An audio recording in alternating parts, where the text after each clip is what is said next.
Assalamualaikum warahmatullahi wabarakatuh. Bismillahirrahmanirrahim. Alhamdulillahirabbil alamin. Anak-anak, kita bertemu lagi untuk kegiatan daring dengan mata pelajaran Humas dan Keprotokolan. Saya harap kalian semua dalam kondisi sehat sehingga bisa mengikuti kegiatan daring ini dengan baik, lancar, tanpa kesulitan apapun, sehingga tujuan dari pembelajaran untuk mengelola pertemuan rapat kali ini bisa tercapai dengan baik. Kan anak, sebelum kita mulai pelajaran, kita berdoa terlebih dahulu. Berdoa, mulai. Bismillahirrahmanirrahim.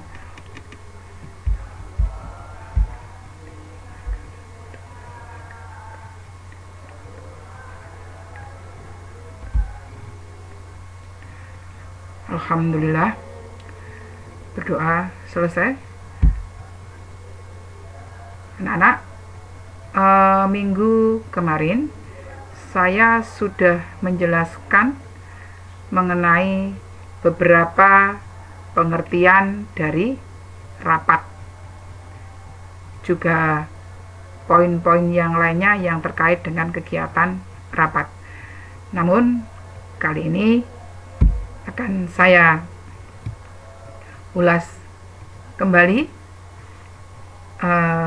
secara garis besar saja untuk mengingatkan kalian supaya kalian masih betul-betul memahami tentang hasil pertemuan sebelumnya. Karena persiapan pertemuan atau rapat, pengertian dari rapat secara umum adalah rapat merupakan pertemuan antara sejumlah orang atau kelompok orang untuk membicarakan suatu masalah. Pengertian ini merupakan kesimpulan dari pengertian rapat yang disampaikan oleh beberapa ahli.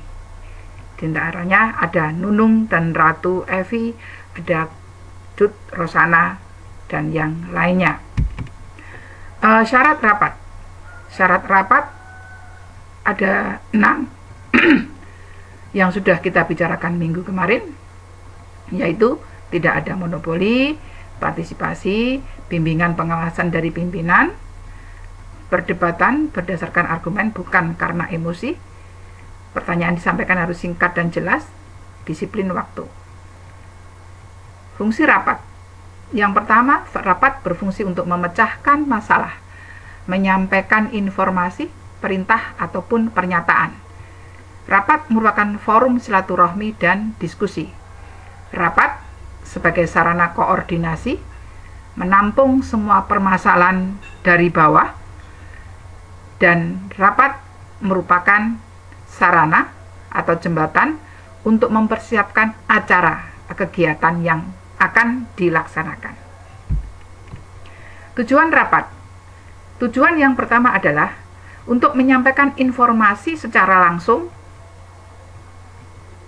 kepada para peserta atau anggota agar terhindar dari salah paham. Yang kedua, untuk mendapatkan masukan dari anggota atau peserta rapat. Masukan dalam hal ini adalah pendapat, ide.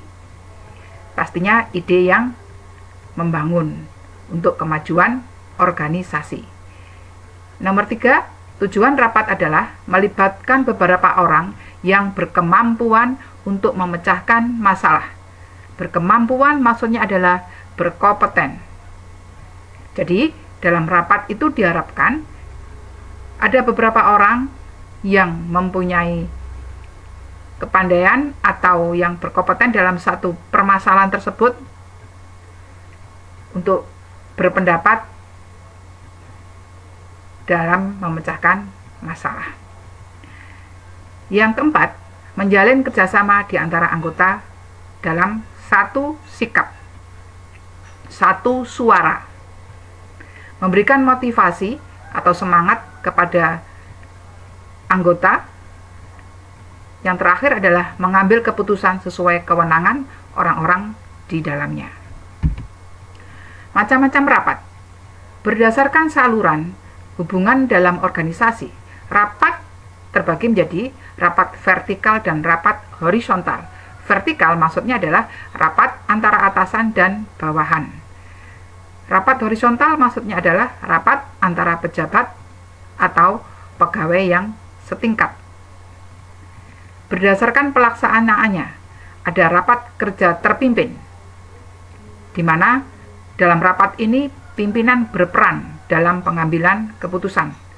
Ada rapat kerja terbuka, rapat yang memberikan kesempatan kepada para peserta untuk memberikan saran-saran yang positif. Berdasarkan tujuan, ada rapat penjelasan, ada rapat pemecahan masalah, ada rapat perundingan. Berdasarkan sifatnya, ada rapat resmi. Rapat resmi adalah rapat yang direncanakan dengan matang sesuai dengan aturan yang ada dan prosedural. Ada rapat tidak resmi, yaitu tanpa melalui proses sebagaimana yang harus dilakukan dalam persiapan rapat resmi. Rapat terbuka, maksudnya adalah rapat untuk semua anggota. Yang terakhir adalah rapat tertutup, rapat yang hanya dihadiri oleh orang-orang tertentu. Berdasarkan jangka waktunya, ada rapat mingguan. Rapat mingguan ini biasanya bersifat rutin. Ada rapat bulanan. Rapat bulanan yang biasanya adalah membahas permasalahan selama 1 bulan yang lalu. Ada rapat semester yang biasanya adalah membahas permasalahan yang terjadi 6 bulan yang lalu dan membuat program untuk 6 bulan ke depan. Ada pula rapat tahunan. Berdasarkan frekuensinya, ada rapat rutin, di mana sudah ditentukan waktunya, mingguan, bulanan, ataukah tahunan. Ada rapat insidental, rapat yang tidak terjadwal, diadakan berdasarkan kebutuhan yang dianggap penting dan segera. Bila kondisi genting, maka bisa diadakan rapat insidental. Perencanaan dan persiapan rapat. Di dalam perencanaan dan persiapan rapat, kita mengenal istilah 5W plus 1H. 5W. Yang pertama, why. Mengapa rapat perlu diselenggarakan? W yang kedua, what. Apa masalah yang akan dibicarakan? Who. Siapa saja yang akan diundang dalam rapat tersebut? Where. Di mana rapat akan diselenggarakan? When. Kapan rapat akan diselenggarakan? Dan H. Wow. Mengapa rapat akan diselenggarakan? Nah, perencanaan semacam ini, 5W plus 1H ini perlu ditekankan dan dilaksanakan untuk menghindari sesuatu yang tidak kita inginkan dan melencengnya dari suatu tujuan, sehingga rencana semula bisa berjalan dengan baik dan tujuan dari rapat bisa tercapai. Kemudian garis besar persiapan rapat. Pada garis besarnya, rapat itu yang perlu dipersiapkan adalah 1. Persiapan administrasi, seperti notula sebelumnya, hasil rapat sebelumnya, makalah yang mungkin perlu, kemudian beberapa peraturan rapat yang mungkin juga perlu, materi rapat untuk rapat yang akan dilaksanakan pada hari tersebut, surat undangan, kemudian susunan dan daftar hadir. Itu persiapan administrasi. Ada pula persiapan peralatan dan perlengkapan seperti spidol, alat tulis, sound system, block note, daftar hadir,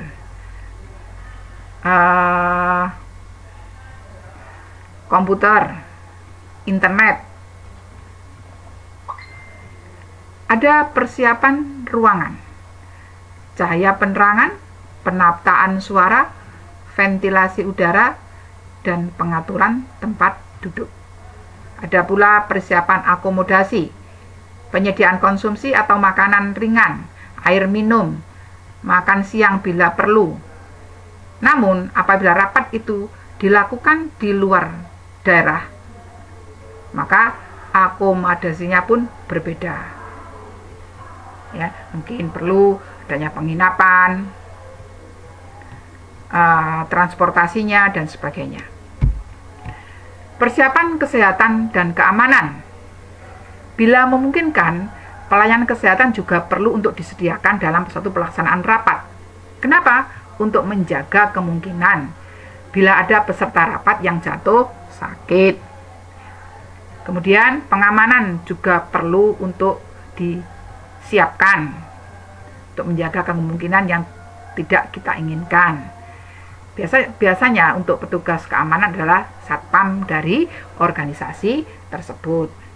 Kemudian persiapan berikutnya adalah persiapan proposal. Nah, di dalam proposal ini susunan yang perlu diperhatikan. Yang pertama adalah kata pengantar. Kata pengantar ini berisikan tentang intisari proposal. Kemudian susunan berikutnya adalah tentang pendahuluan, maksud dan tujuan, jenis kegiatan, rencana kerja atau jadwal kegiatan, dan target yang ingin dicapai. Kemudian lokasi atau tempat kegiatan, orang-orang yang terlibat dalam kegiatan, dana yang dibutuhkan. Kemudian penutup. Penutup ini biasanya berisikan tentang harapan. Harapan dari penulisan atau pengajuan proposal tersebut. Kemudian lampiran. Lampiran ini berisikan daftar panitia yang terlibat di dalamnya dan lampiran-lampiran yang lainnya yang mendukung kegiatan yang diajukan dalam proposal tersebut. Manfaat rapat. Bagi pimpinan, rapat itu mempunyai manfaat untuk meningkatkan keefektifan tim dalam unit kerja. Dan yang terpenting, di dalam rapat itu memberikan manfaat bagi pimpinan untuk meningkatkan kualitas dalam pengambilan keputusan. Melalui rapat, pimpinan akan bisa membaca suasana, mengenal seluruh anggota atau peserta rapat, mendengarkan informasi masuk dari peserta rapat atau ide-ide, argumen-argumen, dan akhirnya diambil keputusan. Nah, keputusan diambil ini karena dari pendapat orang lain, maka tentunya akan lebih berkualitas dibanding dengan pendapat satu orang saja. Manfaat rapat bagi peserta rapat. Dengan adanya rapat, peserta rapat akan mendapatkan gambaran sekilas tentang organisasi dan masa depan organisasi. Dengan rapat akan mendorong kerjasama tim dan semangat tim. Melalui rapat, memberikan kesempatan pada karyawan untuk memberikan umpan balik, respon pada pimpinan atau manajer. Nah, anak-anak, itu adalah pembahasan tentang pengelolaan rapat sampai pada